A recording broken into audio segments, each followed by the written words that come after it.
New Zealand uses a proportional electoral system.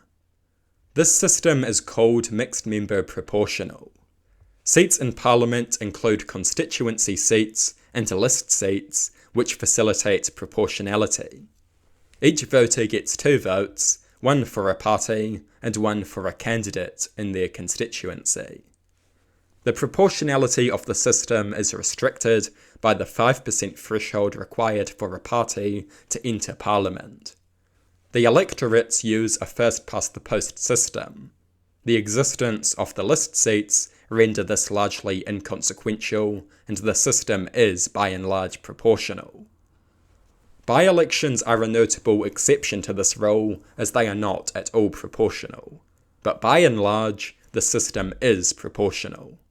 And that is a good thing. Proportional representation makes third parties viable.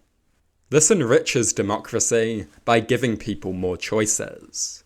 This enriches democracy by making the democratic process more competitive. Proportional representation reduces the number of wasted votes. This reduces destructive perceptions of powerlessness and helplessness. In a proportional system, every vote counts. This encourages political participation and ensures that every voice is heard. The primary alternative to proportional representation is first-past-the-post. The first-past-the-post system is just plain bad. A party can win without even getting the majority of the vote. In the recent British election, the Labour Party won with only 33% of the vote. Vote splitting on the right ensured that Labour won the vast majority of the seats, with a minority of the vote. Because under a first-past-the-post system, it is not the number of votes, but the distribution of the vote that is often most important. Similar case studies can be found in New Zealand. New Zealand used the first-past-the-post system until the 1990s. In the 1978 and 1981 elections, the National Party won in spite of the fact that Labour got more votes, because the distribution of the vote favoured National. In the 1954 New Zealand election, National received 0.2% more votes than Labour. They got only 1,000 more votes than Labour, but the distribution of those votes gave them 10 extra seats. First-past-the-post systems result in ridiculous and unpredictable electoral outcomes.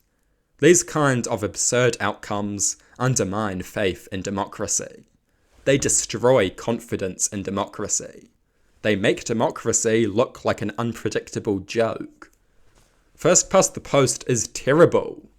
A proportional system ensures that the government has the majority of the vote.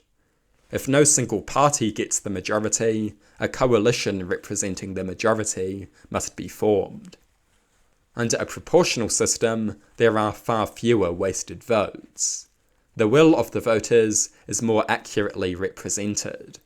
The government has greater democratic legitimacy.